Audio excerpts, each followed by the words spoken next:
Jackpot ang Hinebra sa mga players na ito. At bad news for Jamie Malonzo. Eto't sinibak agad ng team ng Kyoto Hanari sa Japan B-League. So yan ang ating mga tatalakayin. Speaking of Jamie Malonzo, bad news ito.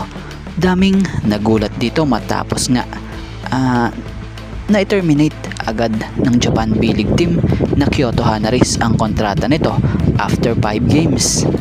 So matatandaang bago pa man po napadpad si Jamie Malonzo sa Japan B-League, isa siya sa matatawag na key players sa Barangay Hinebra. Bukod doon, isa din itong Gilas Pilipinas player. So mukhang wrong move or wrong decision ang nagawang ito ni Jamie Malonzo sa kanyang napakaganda sanang karir dito sa Pilipinas. Dahil nang mapunta siya sa Japan, dun lumubog yung laro nito. Kung sa PBA, star player siya kung maituturing para sa team ng Hinebra. Pero pagdating niya sa liga sa Japan, etot madalas bench player siya or bangko kumbaga, na kung sa ay bad news para sa tulad niya.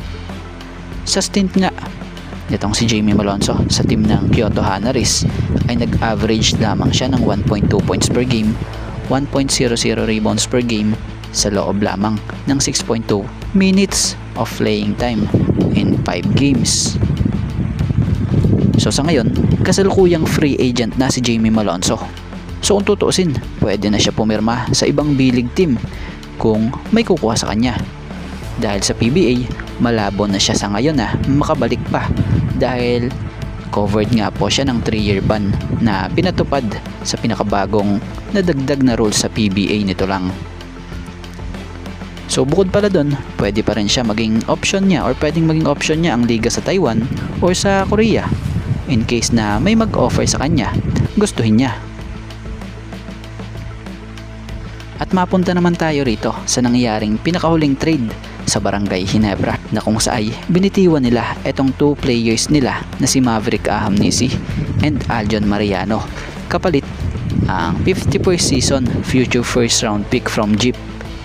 So maraming nagsasabi na jackpot or napaka-jackpot ang Barangay Hinebra or naka-jackpot ang Barangay Hinebra dahil sa nakuha ng Jeans na first round future pick sa PBA 51st season.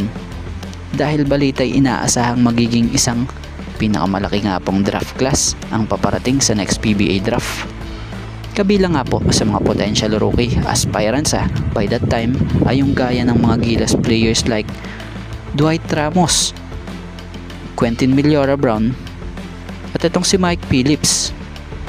So ilan lang yan sa mga inaasahang possible sumalang sa next PBA draft, yung batch di umano raw nila. So kung sakaling mag-struggles ang Jeep this season, the pick easily turn into the number 1 overall selection na siya makapagbibigay ng opportunity sa Jeans para makapag-reload. So kung titingnan natin halimbawa yung Dwight Ramos ang makuha ng Barangay Hinebra, isa itong 6'4" guard forward na kayang maglaro from 1 to 4 position, very flexible player at grabe ang experience na bit-bit.